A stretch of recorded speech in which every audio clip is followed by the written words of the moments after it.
I'm calling it kind of like a buy low, sell high, sort of a Big 12 stock report here based on a couple of rankings that I saw this week. So, two rankings slash projections that came out this week that have really driven home a couple things to me about the Big 12. It actually has me to the point where I'm about to, guys, I'm about to hate on my favorite team and I'm about to hype up one of its most hated rivals. Okay, so strap it in, buckle up here for this segment. We're going to start with a guy that I really like and enjoy, Kelly Ford. He's become one of the better statistical models out there in college football that people really pay attention to. I very much respect him, think he does a great job. But he put out his Big 12 projections this week. So read them and weep. Here we go. Make sure I get that full screen for you. Okay. So here you go. K-State. All right, it just barely fits. K-State is his projected Big 12 champ. Okay. K-State, the projected Big 12 champ at just under 9 wins. You can see there what you have the rest of the chart is the percentage chance that the team would win that many games. So K-State winning at least 7 games, 95%, at least 8, 84%, all the way up to the model projects 63% likelihood K-State would win 9 games. Nobody else has a better than 50-50 shot at winning 9 games according to this model. K-State, Texas Tech, Arizona State, your top 3. BYU is at number 4. West Virginia, Arizona, Oklahoma State, Houston, all bringing up the rear there at the bottom. Now, first and foremost, a lot of things you can draw here that are very much playing to the Big 12 stereotypes. 9 teams, if you count that up, 9 teams have a 65% or better chance of going 7-5. That doesn't sound like the most Big 12 thing ever. I don't know what is. Like, hey, you're going to have a bunch of teams between like 7 and 9 wins. Yeah, we know. And nobody has a 36% chance. Nobody has a better than 36% chance of winning 10. So it's like everybody will be bunched up from 7 to 10 wins. That's kind of the vibe here that you get from these projections. I said earlier on BYU, probably hard to factor in Jake Retzloff, I would imagine, to this formula when you don't know for sure if he's not going to play. So you probably just keep it going like normal, right? And that means BYU still right up there in the top 4 and not too far back of K-State. Utah, respect, does not surprise me. But what's interesting here is go look at Iowa State and Baylor at 8 and 9. Iowa State and Baylor. Woof. That seems very low. That seems very low. A lot of value if you're basing it just on Kelly Ford here. I don't think you'll be able to get that at any sports book, but if you're basing it on Kelly Ford, that's a lot of value, man, on Iowa State and Baylor, 2 teams that I think can be very, very good here. All right. So there's part of this. Keep that in mind. Now, let's take a peek at the Athlon top 25. I don't have any cool graphic to show you here, but Athlon Sports preview mags, they're out. I actually bought one. Shout out to Athlon, which, hey, respect. Been reading it forever. I will pay you guys. I'll pay Phil Steele. But man, these things are getting expensive. These magazines are like $20 now. Remember when they used to be like $8? What happened to that? Anyway, Athlon's top 25. 4 Big 12 teams are ranked. K-State at 13, Arizona State at 14, Texas Tech at 22, Iowa State at 23.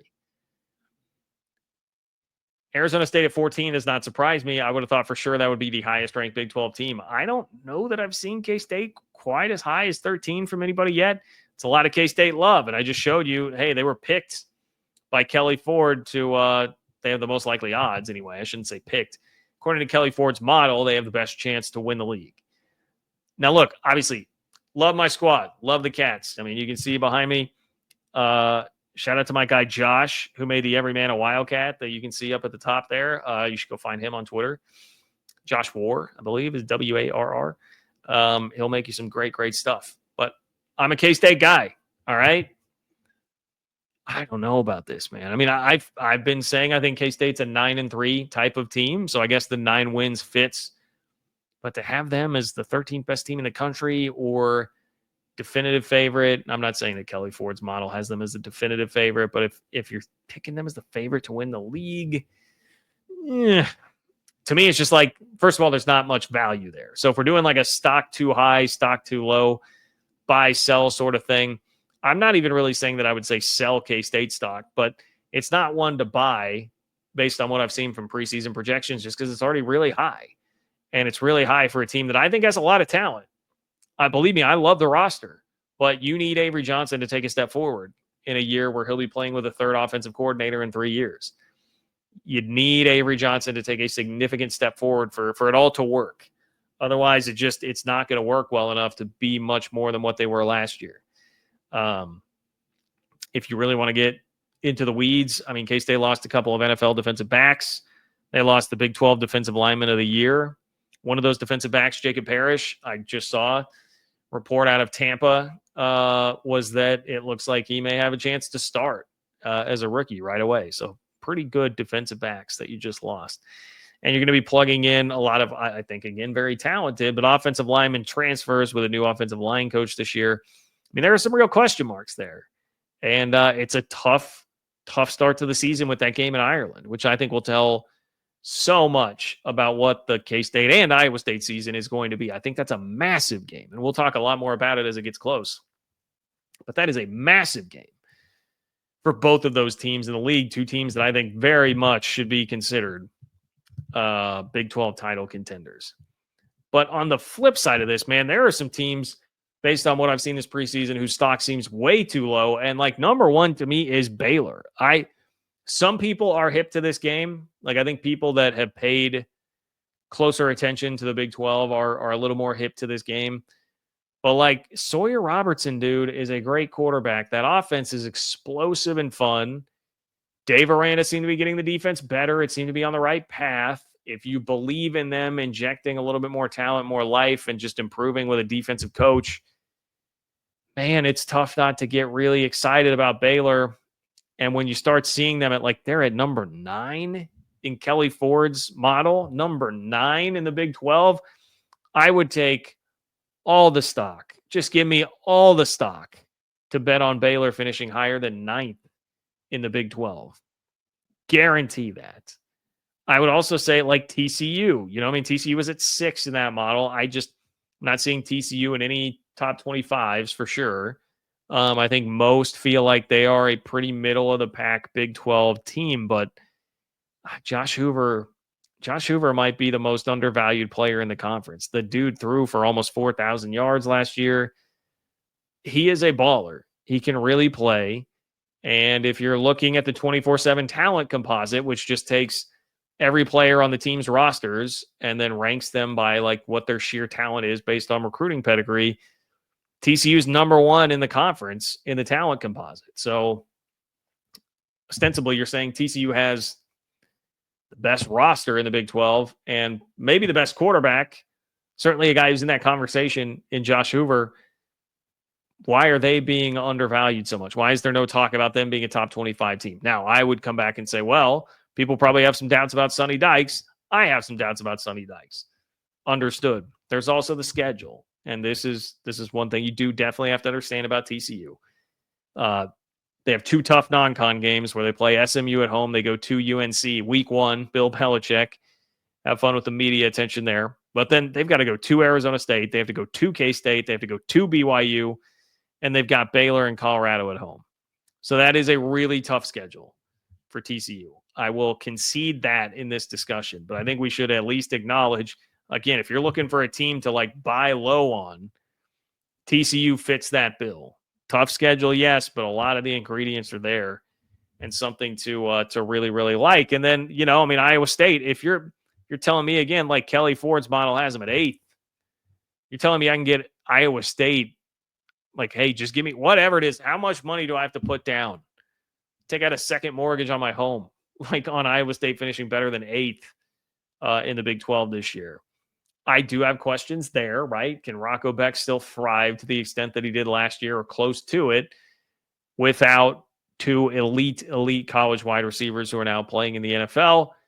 That's a legitimate question mark. But they have a returning quarterback who has proven himself to be very good in this league, and they have a defensive coordinator who is about as consistent as it gets in just, that John Heacock is going to churn out a really good defense, that combo is pretty tough to bet against. I mean, that's why I'm so high on Utah. I think they'll have a good quarterback, and I think they'll have a good defense with a defensive coordinator, Morgan Scalley, who does it every single year, and Kyle Whittingham is a defensive coach who does it literally every single year. Iowa State needs their transfer receivers to hit, for sure.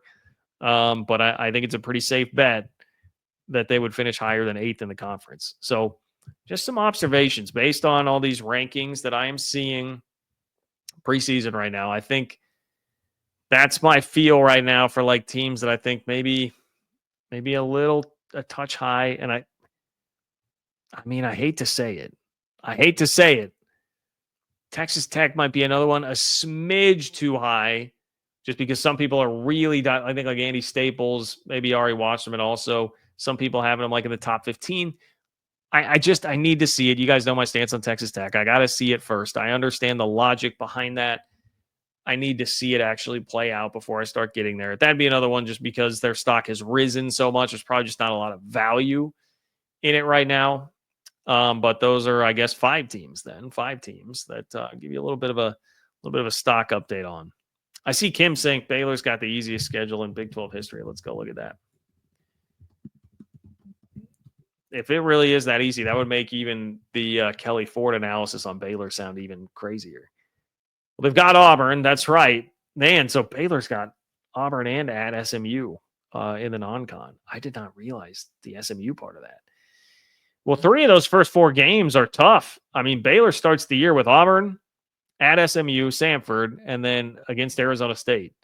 It's a hell of a home schedule. K-State's coming to Waco, too. Utah's coming to Waco. That's a great sign up for your Baylor Bears season tickets. Let me just do the ad for Baylor right now. It's a great year to be a Baylor season ticket holder. But so Big 12 schedule, they've got Arizona State, they've got K-State, they've got Utah. Those games are tough. I will give you the rest. I mean, at Oklahoma State, at TCU, especially rivalry game, that'll be tough. At Oklahoma State, at Cincinnati, UCF, at Arizona, Houston. I mean, there is a lot of projected bottom half of the Big 12 there. I don't think it's like the easiest ever, but there is a piece of that is, about half of that's really, really manageable. Really, really manageable. The last thing I was going to leave you with, because I was thinking about that. Hey, projected Big 12 standings doesn't really mean much because we saw what happened last year. Somebody, and I forgot to retweet it. I'm upset that I did because I wanted to go back and reference it today for the show and for the newsletter. But somebody out there, somebody send this to me if you see it, and I appreciate whoever did it. I'll give you a shout out if I can find it. I don't know what they used for their specific projections, but it said left side is like, here's the Big 12 projections for this year. And I don't know if it was Athlon or somebody else that came out this week. Here's the projections for the Big 12 this year. And on the right side, here's what it would look like if it's played out the same way that last year did in terms of where teams in the preseason poll finished. And it was crazy. I believe UCF won the Big 12 in this one. So that is a great exercise to point out how crazy last year was, how completely zany last year was in the Big 12. And I would love to. We need to do this for sure when we get the Big 12 media preseason poll. We need to do that for sure. Match those up, see what it looks like or would look like. And I'm sure I'll be talking about that here on the show.